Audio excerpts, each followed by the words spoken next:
Sa buhay kahit anong tapang mo kapag sinubok ka ng panahon, tadhana manghihina ka talaga. Pero sa bawat panghihina ito ay kalakasan kapag kumapit tayo sa pangako ng Diyos. Akala ko noon nung bata pa ako normal siguro umiyak no. Bakit kaya si mama naiiyak?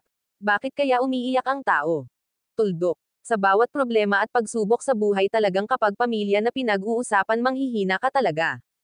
Pero ano man problema na yon, salamat pa din sa Diyos sa bawat minuto binigyan niya tayo pagkakataon pa mabuhay, iniisip ko na lang swerte ko kumpara sa iba. Kaya sana ang panalangin sa mga dumanas ng matinding dagok sa buhay manatiling tayong magpakatatag sa kabila ng lahat. Ang di mo alam ang oras kung saan ka susubukan, ang importante kailangan mo maging matibay at matatag sa lahat ng hamon.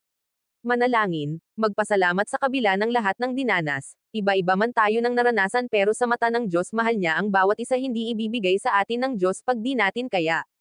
Salamat sa taong handa nakasuporta sa iyo sa pagsubok na pinahihintulutan ng Panginoon, salamat.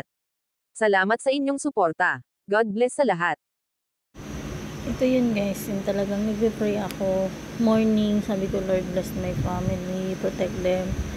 Ngayon pagkahapon guys, ayun, nabalitaan ko, nasunog na nga yung bahay ng kapatid ko. Nalungkot ako kasi, ano nga yun, noong 2021, binagyo sa Bagyong Odette, natamaan yung kusina. Siyempre, tumulong tayo magpapagawa.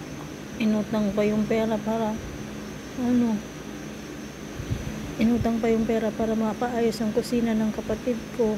Tapos ngayon nasunog naman, nakakalungkot naman pero swerte pa rin kasi buhay sila. Tsaka, salamat din ako.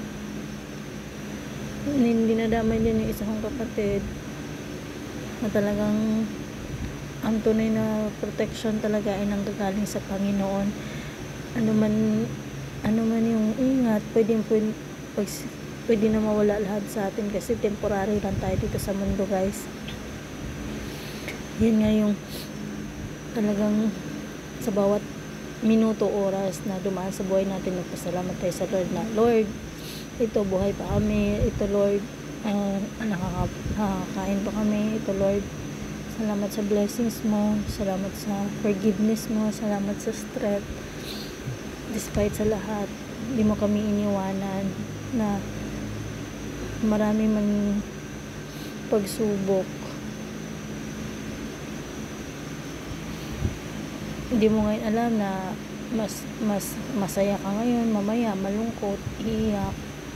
Ganun talaga ang buhay kasi temporary home lang natin ngayon lahat dito. Ang tunay na nating home ay sa heaven, kaya piliin natin na sa heaven tayo mapupunta guys.